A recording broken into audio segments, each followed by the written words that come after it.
This is going to be an interview, but that includes two people talking. I'm not sure how much I will be talking in this conversation because Steve Hartman is here. This is going to be a lot of fun. Of course, you know Steve with Fox Sports Radio as a national host. You see him on KTLA. And if you go on their website, you've got that beautiful airbrushed face of Steve Hartman there. He's a Heisman Trophy voter, and he's never told anybody that, obviously. Worked at UCLA, the LA Raiders, and beyond. We're going to share his story here on the On to Something podcast. I'm Bryan Fenley, golf broadcaster with Tennis Channel and with Fox Sports Radio as an anchor. Steve, it's a matter of time. We got you on. You might have needed a little bit of help technology-wise to get the Zoom set up, but you are here, and I'm excited about this. Well, first of all, I never do, and think about this for a second, Brian. In my 34 years of doing radio and 25 years of television, I have never once done a broadcast from my house, ever. Not even during the pandemic. My station, KTLA in Los Angeles, was the only LA station that allowed us to do our work in studio. So I've never done a radio show from home. I've never done, I mean, to say that I'm old school would be an understatement, but I mean, I believe in like going to work. I like to separate my home from work. So the idea that I'm even talking to you right now from my house is really breaking ground right now. This really is one of those miracles that we rarely see in our lives. And you are at your house. You showed me some pictures of your family with celebrities, you've got kids. But what I'm seeing in all these pictures that are being shown at me, Steve, I'm not seeing you in any of these pictures. Why is that? I think back to, I mean, I'll be dating myself here, but I'll be doing plenty of that through this interview here. So back in 1982, I was working for KBC Radio Dodger Talk with the host Bud Ferrilla. I was like his personal assistant. And I was at Dodger Stadium that day. And Al Downing, the former Dodgers pitcher, was doing also Dodgers Talk. So he was at the stadium every day. And that day, who should be at the stadium but Henry Aaron? So Henry Aaron, of course, hit his 715th home run off Al Downing. So they came together to do an interview for our show, and they said, let's get you a picture of you between Henry Aaron and Al Downing. And I'm thinking, this is great. I was like 23, 24 years old. And we got the picture taken. It was great, except I never actually got a copy of the picture. Somebody must have this picture, but I don't have this picture. I've never felt comfortable documenting my presence with other people. I know a lot of people in our industry have this insatiable appetite to get their photos taken with every famous person they ever interview, and I've had some done. Usually it's radio related or TV related, but I don't know. I'm just not one of those people that have to splatter my walls with pictures of people because I remember who I've seen and talked to over the years. So because there is that drive for an outward validation that people get from taking those pictures, something that you don't need, that you don't have an appetite for, where then do you get that appetite or that validity or that, shall I say, validation within yourself, where you do feel like, to say what you said earlier, famous, or to feel like you are somebody? Where does that come from? Where do you feel that the most within you? I think the difference between me and most people in our industry, Brian, is the fact that I never envisioned or sought the industry that I have Wow. been in. Um, I was a kid who was a stat guy. In kindergarten, when everyone else is learning 1 plus 1, my dad could say, all right, what's 328 plus 49? I'd say 377. I was in kindergarten. So numbers were this thing that were in my head. And when I was in first grade, we had moved to Woodland Hills, California. And I was with my mom at the store, and I saw this little packet that said baseball bubble gum, 5 cents. And I wanted some bubble gum. Looked like a big piece of gum, like, hey, mom, can I get some? 5 cents. And it turned out it was baseball cards. Now, I didn't know pretty much anything about sports. I probably knew Willie Mays or Mickey Mantle being in Los Angeles, maybe Sandy Koufax, Don Drysdale. But when I opened the card pack of cards, and by the way, I still remember the first 5 cards I got, but that's part of my weirdness. It had nothing to do with the players. It had to do with the numbers on the back of the card. When I flipped those cards over and saw those columns of numbers, it was love at first sight, and that's where I started my odyssey in sports. So really, when it came down to it, my only goal coming out of UCLA, where I've been sports editor of the Daily Bruin, is that I wanted to have a job in sports. I was very comfortable as a behind the scenes guy. I did that for many years. Sort of a series of events got me in front of a microphone, eventually in front of the camera. So my aspiration's a little different than a lot of people. And I don't think of it in terms of marketing myself in that manner. I've never had an agent. I come to work every day. People always get on me saying, well, gee, you ever get tired of working all the time? I go, what work? I have to be somewhere, but that's not work. And so I have a freakish memory, as you know, Brian. Yeah. I am prone to tell endless stories, and that's good enough for me. That's where the photos lie. If there was a stat that would describe the story of your life, Steve, where would your mind go for that? That's a good question. Well, it's interesting. When I was a kid, and anyone watching who, was a kid in the 60s, early 70s, baseball ruled the world. And so I was in high school when Hank Aaron broke Babe Ruth's record. And in fact, when I was in 6th grade is the year that Henry Aaron passed Willie Mays on the hit list and got to 3,000 hits before Willie Mays did. And I don't know what it was about. It was a numbers thing to me. But Hank Aaron became my favorite player at that point. And so from that point all the way up until he hit number 715, there was something about that number that was significant. To me, it's still the most significant sports number, I think, of all time. Put it in the context of when Aaron broke Babe Ruth's record, what was going on in this country, a black man playing in the South, breaking Babe Ruth's. It was the most famous number in sports. Without question, it was the most famous number in sports. So when I think about stats in general and everything else, and I'll be the first to tell you that the one thing about knowing a lot of numbers and stats, it gives me a lot of ammunition for argument. I'm also well aware that numbers can be wildly deceiving. We talk about that all the time. Like, wow, this guy's got great numbers. Why is it not translating into victories? But yeah, I would say the number that really got me going at a very formative time for me was 715. Steve Hartman is with me. I'm Bryan Fenley. How hard is it for you to decompress? Not at all, as a matter of fact. And one of the things that I've always been able to do is sleep. I'm a good sleeper. I became a better sleeper after I had 3 children, obviously, and you're forced to those are the days when you're operating on 0 sleep and you still have to perform. You still have to get on radio and television and perform. But I don't know how it is. My brain is working from the opening bell. I don't need stimulation in terms of, people wake up, I need cups of coffee. I never need any like that. I'm wired, to perform through the day.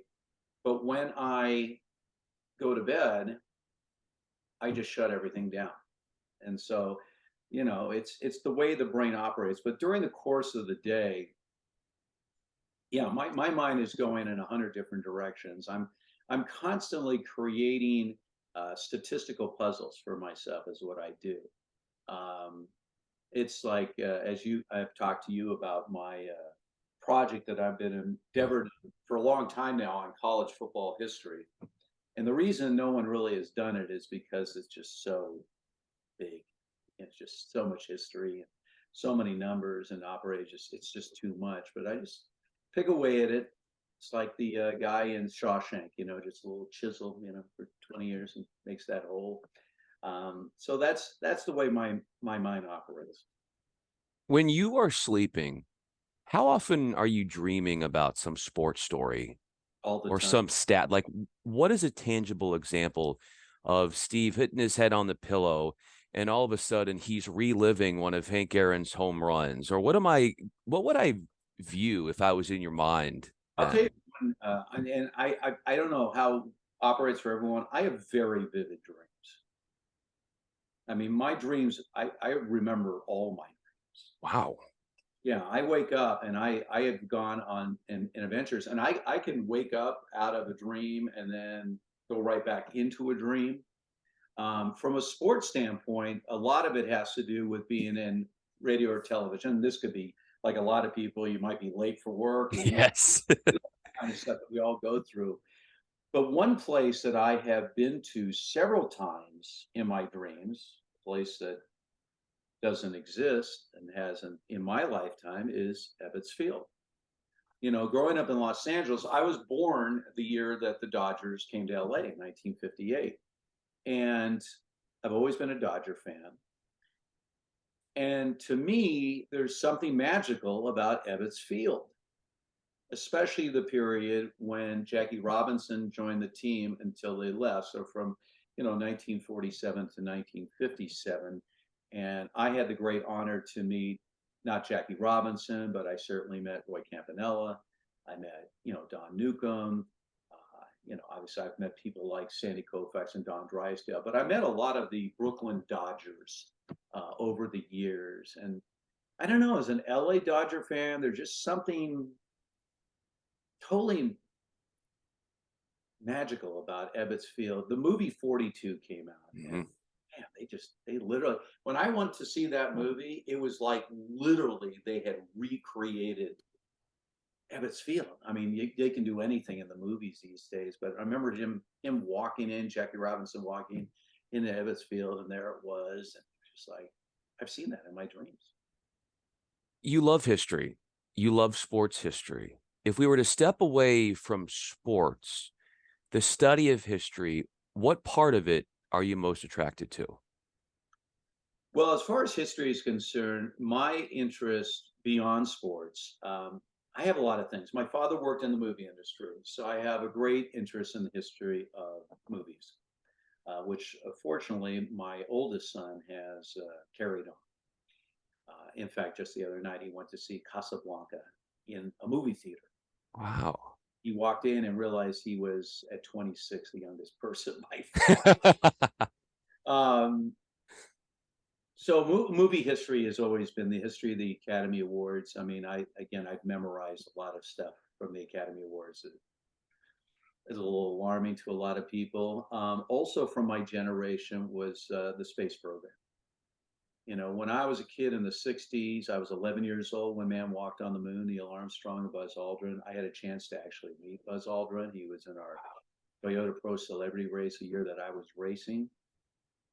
And I remember sitting down with him and just talking about like what was going on, man. I'm like, you and Neil were just, and he was so great, talking about, he's still going strong, but he was talking about, I mean, he was literally, I was in the lunar module with him, and he was saying, here we are, and we have an intended landing spot, and we've overshot it. And Neil Armstrong is, and the exterior of this craft was basically foil. They had to reduce the overall weight of the lunar module so that once they landed, they could get this thing off the ground. They had no seats; they were just standing. And he says Neil Armstrong is trying to find it, and he goes, "I'm looking down. All I'm seeing is rocks. Like if we don't land flat, if we tip over, we never come back." And meanwhile, in their head, they're saying you've got 2 minutes of fuel left because you had exactly amount of fuel. It's down literally to under 30 seconds, 20 seconds. And he looks over at Neil. All he's thinking is, get this MFer down, is what he wants to scream to Neil. But he's like, He finally just puts it down, literally counting out the last 10 seconds. I mean, phew, I mean, I mean, when you hear stories like that from people, I think it puts things in perspective. So, and then just American history in general. I mean, I'm a proud American. I think our country it's unique. It's certainly not perfect, but it's an amazing history this country has back to our founding fathers. So these are the things that I spend my time when I'm not fully immersed in my sports stuff. This is how I diversify.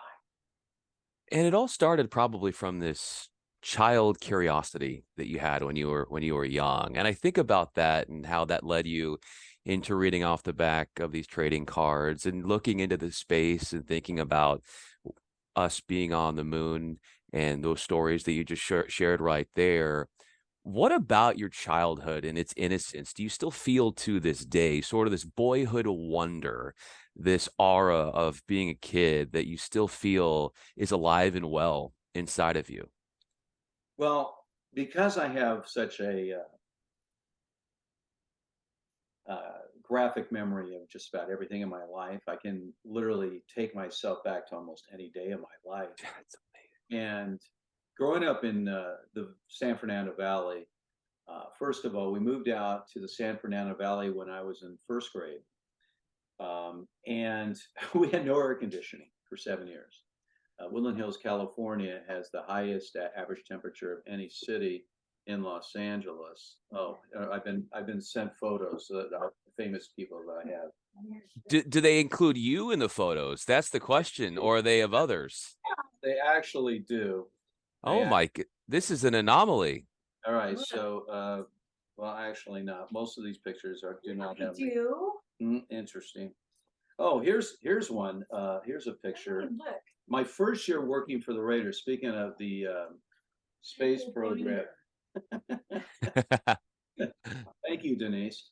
Um, my first year working for the Raiders in 1984, the very first game that we went to was the opening game against the Houston Oilers.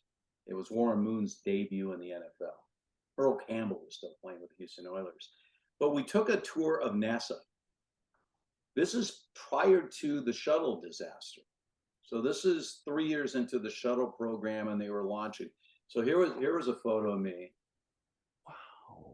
in 1984, there in at NASA, inside the old. And by the way, in those days, I'm sure you saw Apollo 13. Mm-hmm. Sure. The control center there was identical to the way it looked into the 1960s. Mm. So it's something I still have a lot of interest in. No question about that. You were talking about just a moment ago about your childhood in the San Fernando Valley and no AC, and you were going down that road. Where were you taking us with that? So as a kid growing up in the 60s, when I was a kid, and then obviously I went into middle school in the 1970 and then graduated high school in 1976. Obviously it was a much different world. The biggest draw that I had about sports was twofold. I mentioned the stats, obviously, but the other thing was like a lot of kids, I wanted to make a connection with my father. Yeah. My dad and I were very different people in terms of our abilities. He was very artistic. I have no artistic ability. He was an outdoors guy. I wasn't. He was one of those handy guys who could do everything around the house. I had no interest in doing that. But the one thing that was a constant in those days was his radio and listening to sports. And that's how we all listened to sports. Television didn't have any sports on. If you were a Dodger fan, the only time the Dodgers were ever on TV is if they were on a rare game of the week on the road. The only other games we ever saw were road games against the Giants. There were no other Dodger games. So I'm a big Dodger fan. I'm collecting my cards. I went to a few games, but I know you were very close to Dick Enberg, and Dick was a big part of my upbringing. Voice of the Rams. He was voice of UCLA. Obviously, Chick Hearn with the Lakers, and So listening to these people and then, having the opportunity along with the Vin Scullys of the world to actually get to know these people. And I mean, I think that's been the biggest thing for me all these years is just growing up as some stat geek out of the valley and suddenly being in a position where I could share time and conversation with these people. It always seems surreal to me. I remember one of my biggest heroes growing up, because basketball was the one sport I probably played best when I was a kid, was Jerry West. I mean, I wore number 44. I mean, I lived and breathed Jerry West. And when they won that championship when I was in eighth grade in 71, 72 with Will and Gail Goodrich and Jerry West and Jim McMillan and Happy Harrison, I mean, it was like, it's right in my wheelhouse, right? And then years later, I was at a dinner and I just happened to be seated next to Jerry West. And we're just having very nice conversation. He could not have been nicer. And in the middle of it, I said, Jerry, I don't want to embarrass you. I don't want to embarrass me. But the idea that I am literally talking to you right now is a little surreal for me. And I've been in the business and everything else, but I mean, he was different level in my world. And he was telling me a great story. He said, I came in my rookie season in the NBA and we're playing the Boston Celtics in a preseason game. And there's Bob Cousy. And he's like, I grew up like idolizing this guy. And as Cousy was dribbling down the court, he said, I didn't know whether to stop him and say, can I get an autograph or what I do? It seemed like out of body. Like in my mind, I played this out. And now it's actually happening where I am covering Bob Cousy. So again, these are things all of us go through, but when you're in the entertainment industry, or in this case, the sports industry, and you have a lot of interest in knowing the names and knowing their stats and knowing the people, when you actually have a chance to meet them, even now, it just absolutely blows me away. You mentioned your father, both taking divergent paths career wise. When you were starting to really get yourself embedded and full fledged into sports media and on the broadcasting front, and even before that, what was the way in which you and him, in terms of what he thought of you, the acceptance of you, even though it was different from him, how did he handle that? And how did that change over the course of different stages of your life? Well, first of all, you have to understand my parents and the diverse backgrounds they came from. My mother was a Holocaust survivor, and she and her mother escaped from Hungary after the war. Her father died during the war. Several of her grandparents lost their lives in the war. Horrific stuff. And she was an only child. And then she met my father, who was a young guy. He had a brief marriage, and but they came from completely different worlds. So my mom really felt that, I was going to follow the path of being a doctor or a lawyer. And, I was a semi bright kid and, excelled early on. And so she had visions of grandeur in that respect. But as soon as I started to immerse myself in all these stats, she got a little freaked out. She actually took my baseball cards away from me for about 6 months. I had a big box, and they were all. I used to hand them my cards. And people said, "You regret not keeping those cards." Everything's about condition. My cards were not in great condition. I was constantly ranging them by stats and everything else. My father, he recognized that this seemed to be the path I was going.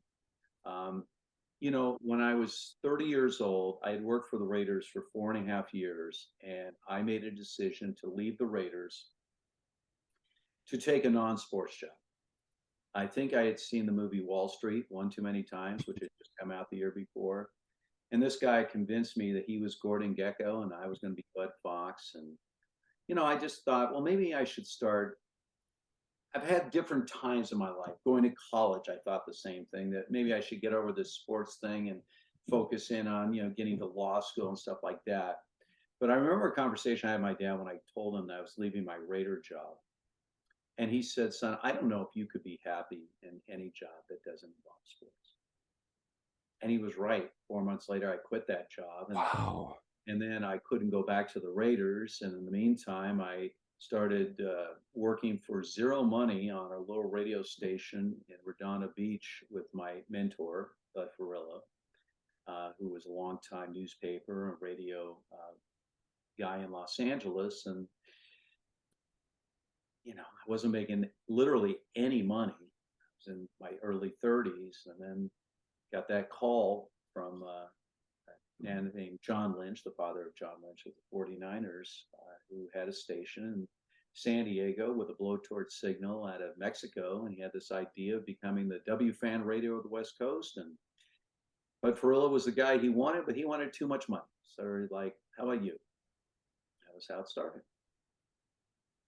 You went down there, and how long did it take for you to really feel like you got yourself in a groove? You know how this works. You started out in that small station, and now you're really taking strides, and you feel like you're Well, yourself.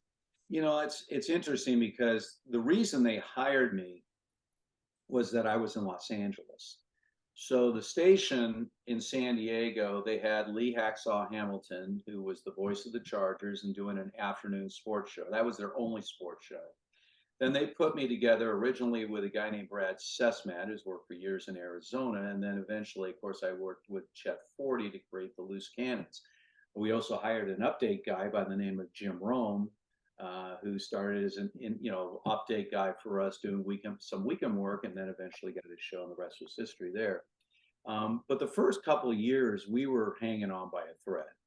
Um, we were the flagship of the Chargers. We were trying to incorporate some LA teams. We were briefly the flagship of UCLA, LA Kings. Um, but the breakout year came in the fall of 1992 when the Chargers made the playoffs after an 0-4 start, still the only team to do that. And they hadn't been in the playoffs in 10 years. And by that time, Chet and I were doing the morning show, 5 hours without internet. Imagine that. It's about a radio. Rome was in the middays, Hacks on the afternoons, and the ratings book came out. And in one ratings book in the mornings, Men 25-54, we went from a 1.6 to a 6.8. And our contracts were up. So when I got that new contract, for the first time in my life, I actually saw numbers. I used to say it was like $1,000 for every year I'm old. And that didn't happen for me until I was 35 years old. So once that happened, I knew that, like, wow, this is actually going to work. And that's was a long time ago, but still going. It's working out great. When it wasn't there yet, before that time came, what convinced you that it would eventually come? That's a great question. It's a great question, Brian. I mean, I can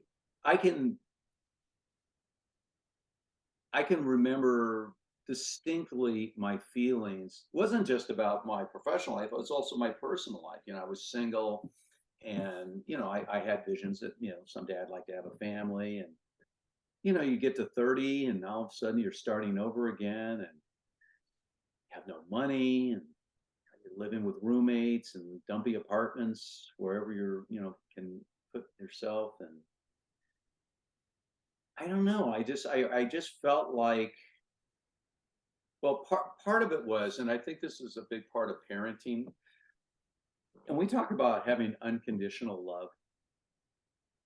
I know it's a bit of a cliche, but I'm a big believer in that. I knew this. I mean, even if my parents were obviously anxious about their son's future, I never doubted that I wasn't loved or supported. So that gave me a comfort zone. Um, I didn't feel like I had to prove anything to anybody. I was very comfortable in my own niche. I knew that I knew a lot of things about things that other people didn't know. Even if that doesn't put money in your pocket, it was sort of something that set me apart. And so everything after that was just sort of a bonus. Again, it wasn't planned on or anything else. It was just a way for me to continue to do what it is I like to do, and then eventually be able to not only support myself, but obviously a family as well. You said your parents, they never seemingly, I don't want to take words out of your mouth, but dissuaded you from going down this path. Like you said, they supported you.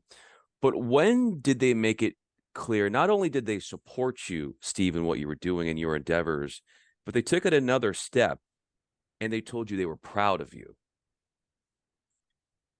My dad told me a great story. My first year working for the Raiders in 1984, we had a Monday night football game on the road against the Lions at the old Silverdome.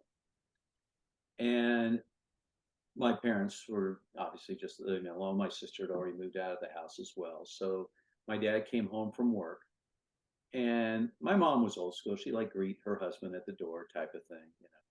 So he walks in the door expecting to see my mom there, and she's not. And so he immediately he'll take him back, and he yells out, "Honey, are you here? Are you here?" And she's like, "Shh, quiet." He's like, "What's going on?" She goes, "I'm watching the football game right now. I'm going to see if they show Steve anywhere." Now, this is so far fetched, but you have to understand my mother literally knows nothing about sports. So somehow she believes that Monday Night Football is going to zero the cameras in on me out of all the 60,000 people there, plus all the people in the press box where I'm sitting with the Raiders and everything else. But I think that's when I realized that, all right, she gets it. Like she's getting the fact that this is where I'm going. Like this is, I'm not going to be a lawyer. I'm not going to be a doctor. I'm choosing this endeavor. And, you know, my dad used to say this when I got onto radio and got onto television. He goes, "You know, son, the great thing about you being on the radio and on TV is that I can turn on the radio or turn on the TV and know you have a job." I can actually say, look, the kids, I can actually see Oh, he actually has a job. I can actually see or hear your work. So, yeah, I mean, you know, my parents are gone, but I think in the end, I know they were very proud of me and the fact that I chose a path of my own. I didn't I didn't follow in the footsteps of anybody. Certainly in my family, I chose a path that was so off what anyone in my family had ever done. I think that they appreciated my independence and my drive to do it. Steve, I see you blushing. Why are you blushing? Look, it's not that I don't like attention. I do. I mean, I wouldn't be in this business if I didn't like attention. In fact, when I was in high school, I was probably the biggest attention whore of all time. I did outrageous things in high school to get attention, Like, like stripping naked at parties. In fact, it's funny. A friend of mine just had his birthday, and I was remembering back. He just turned 65, which is what I'll be here coming up in July. And I'm thinking back to when we were 17, and he had a birthday party at his house. His parents were there. His dad was a crazy guy, so I thought maybe this could be cool. So I'm just there. It was maybe, I don't know, maybe 20 people at this party. And I grabbed one of my friends. I said, because there was this sliding glass door facing a pool in the backyard. I said, "When you see me on the diving board, announce me, please."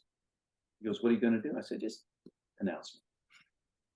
So I slipped out of the party. I took all my clothes off, grabbed a terry cloth robe that was hanging in this bathroom, walked out to the pool, and got to the edge of the diving board. And then I can hear my friend from the inside goes, "I turn your attention to the diving board." And I can hear people like, "Who's that?" And I just took my robe off, dove into the pool, which was ice cold, by the way, and got out of the pool, dried myself off, put my clothes back on, and walked back into the party. Now, why would I do that? Well, apparently I wanted a lot of attention, and I did. I got a lot of attention. what kind of attention did you get after that? Oh, it was a mixed bag. It's good and bad. because of that one incident, later there was another party in which there were many more people than that previous party, and one guy decided to challenge me to a strip off, do something like this, and we got down to our underwear, and I'm looking at him like, "You got what it takes?" And I said, I took my underwear off, and then they didn't. They also had a pool, but they didn't have a diving board. They had like the slide. Remember the water? Hmm. So I went down the slide, except the water wasn't running. It was like skin burn. I get into the pool, and when I got out of the pool, I realized they'd grabbed my clothes and hidden them. So I spent the next several hours in this party of hundreds of people completely naked. Could you do that, Brian? I ask you, is that something that you think you at any point of your life could have done? I don't think I could, Steve. Yeah, I most was people. one of those guys growing up that had very little self-confidence and very little confidence in my body image, to where in high school, when we were playing a sport and we were in the locker room, I'd be changing in the bathroom. Well, I don't know how confident I was in my body image. I just like to do outrageous things, to be honest with you. I mean, it wasn't like I was, I was just as skinny as a real kid, but I don't know. So it's funny because in some ways I understand the idea that if you're going to do what we do, of course you want attention. It's just that, and I'm not alone in this. A lot of times when the attention is brought on to you, then it can be a little uncomfortable at times. Because honestly, I don't think what I'm doing is changing the world in any way. I hope I'm entertaining people, and having a good time and bring, information, whatever you know, um, whatever people get from our shows. So that's the only reason. But no, I'm not a shy person.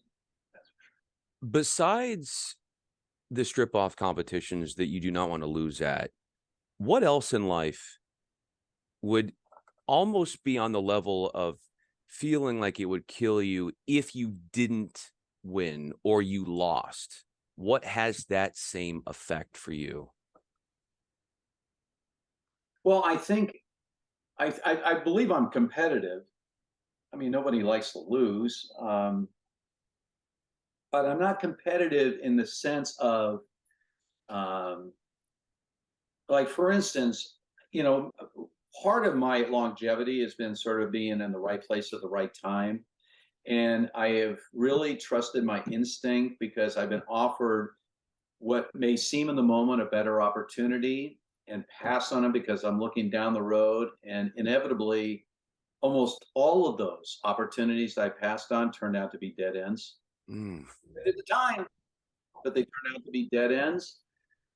Because I'm like the tortoise and the hare. I'm just trying to extend this out as long as I possibly can. That was my goal. Is I'm not looking to do something so outrageous that it's going to get me all this attention in the short term, and then a year later I'm out of a job. I'm trying to stay employed, especially when you're raising children. I mean, my wife was a full-time mom. We could afford that luxury because I was doing multiple jobs, and I wanted to keep it that way. So, um, it just it's it's an interesting industry. It really is. I'm always amazed by the fact that people listen. Period. You know, one of the things I found out very early on, and again, this predates the internet. We used to get faxes, and, stuff like that. And I found out very early on that half of the people that listen to you because they think you're really good. The other half think you're the worst thing ever, but they can't help themselves. I think Howard Stern talked about Yeah. this whole. The people that supposedly hated him actually had more time spent listening than those that say they like him. And I just love that whole dynamic. I can't say I'm not purposely sometimes pushing the button sometimes because I know I do. I'm an antagonist by nature. Um, but I just love the process. I love the whole, why is this happening? How is this happening? I never get tired of that. Here you are, you were talking about how you're soon to turn 65, but there's so many parts of you, Steve, that I notice that to me give off the 25 to 30-year-old impression. What about you do you feel is young, spry, and free? I think the reason is that my interests never change. The things that I was interested in as a kid are the exact same things I'm interested in now. I mean, you could say, well, gee, wouldn't it be nice to, evolve into something more than that? But I'm in my comfort zone. This is what I like. Some people, I always said this. Other people had way more ambition for me than I had for myself. Once you get established in this industry and people envision you doing national this or national that, and I did do national Monday through Friday, and I do national on the weekends, and that's great. But everyone seemed to have a much different vision of where I was going than I had for myself. I wanted to live where I wanted to live, which is my whole life in Southern California between LA and San Diego, and talk sports. And then on the side, do my stat stuff and all my free time stuff that I enjoy. So I think that my mindset never changes. My outward appearance is, crawling along, and so, most people seem a little taken back sometimes when I start talking about things way back in the day, and they're like, how old are you? You know, what are we talking? Because I know, I have Facebook and I follow all my friends that, I went to high school and college, and I'm like, is that the way I'm supposed to look? I mean, am I missing something here? I mean, what's going on there? So, but I think a lot of it is just the mindset. My daily process really doesn't change from day to day.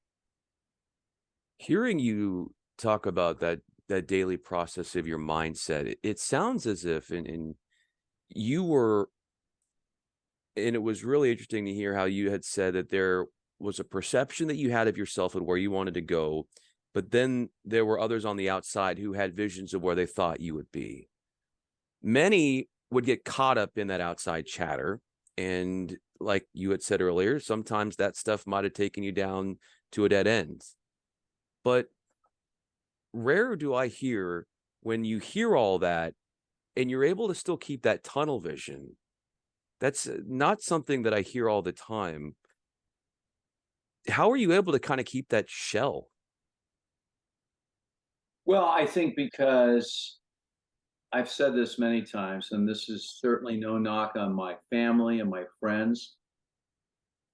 When I'm by myself, everything I'm thinking is interesting to me. Everything. There isn't a single thought that I have in my own space that isn't wildly interesting to me. The things I have interest in are very limited to interest of other people. I mean, there's some periphery interest, but not to the degree that I have interest in certain things. So I think that, I mean, it's in it. I feel very lucky because I'm extremely comfortable in my own skin. I like being me. There's a lot of people that are wildly successful people. At least we perceive them to be wildly successful people that are driven by their desire to find peace within themselves. This is why it's always amazing to a lot of people when we hear about people that are wildly successful and they're suffering from depression, or there's a lot of different things going on with them, and you're like, well, are you kidding me? If I had millions of dollars or I had your fame or whatever it is, I'd be the happiest person in the world. What they're not understanding is the reason a lot of these people have achieved so much on the outside is their drive to find happiness, more money or fame or whatever. Will that make me happier? For me, and again, I get back to, the unconditional love of my parents. I was never driven to do that because I always felt loved. I always liked myself. And so even if on the outside it looked like I was failing, in my world, I was fine because I was still operating the way I wanted to operate. When you're living in a world where all of your thoughts are interesting Mhm. and you're passionate about them, how can that be a way to combat aging? Because clearly I see a correlation. That I don't know. I always, my mother was born in Transylvania, literally born in Transylvania, the Austria-Hungary nation before World War II. And she was literally born in the province of Transylvania. So I could say I have vampire blood. But I think, again, I talk about, you asked me earlier about shutting it down, and the ability to just sleep. And then you do the things that you know are right. I'm not a dieter, but I'm a conscious eater. I'm going to do some exercise. I'm not going to overdo anything, but I have a grandfather who lived to be 97 and his mind was there to the very end.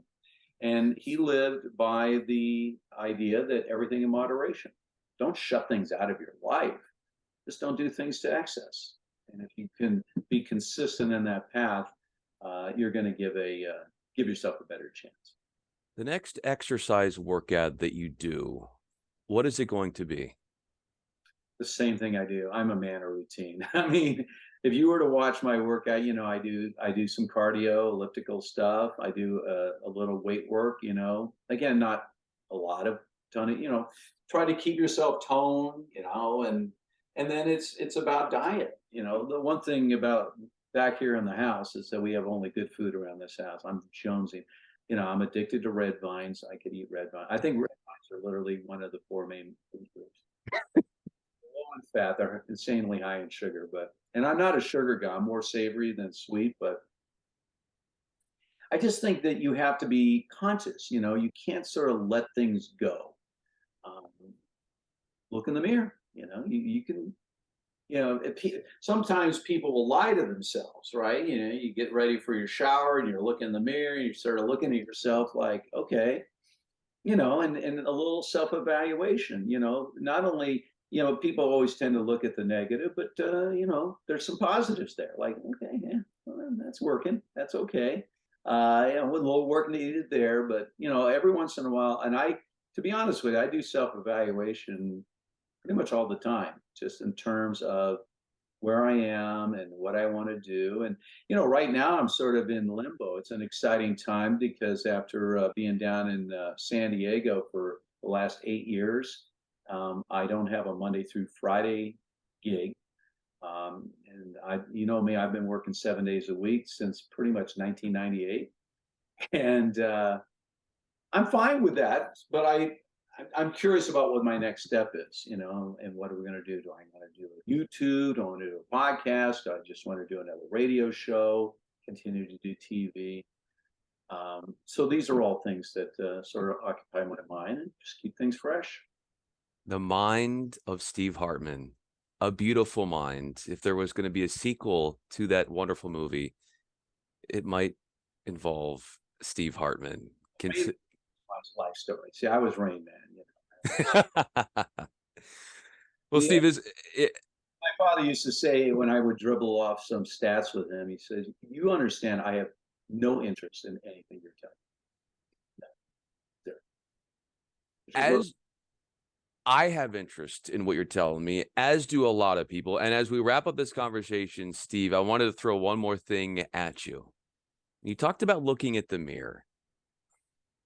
What affirmations are you repeating to yourself in your mind when you're looking at the mirror right now or at any time in the near future? how lucky I've been. There are many times. Um, Television is one of those. When you're on a TV set in Los Angeles, I've been doing it for 25 years, and I'm standing there as they're getting ready to toss me in sports, and I'm just sort of looking around like, how did I get here? How did this even happen? I didn't.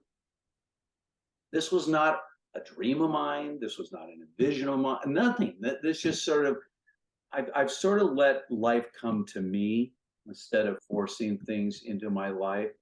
So it all seems to just everything's a surprise. Everything is like, wow, really? Okay, that's cool. Um, it may sound immature, so maybe I should be acting my age, but I've never set goals ever. I don't have any goals. I never had any goals. I just sort of let life come to me and try to keep it on a path that I'm comfortable with, and that's it's worked for me. May not work for other people, but it's worked for me all these years, Brian.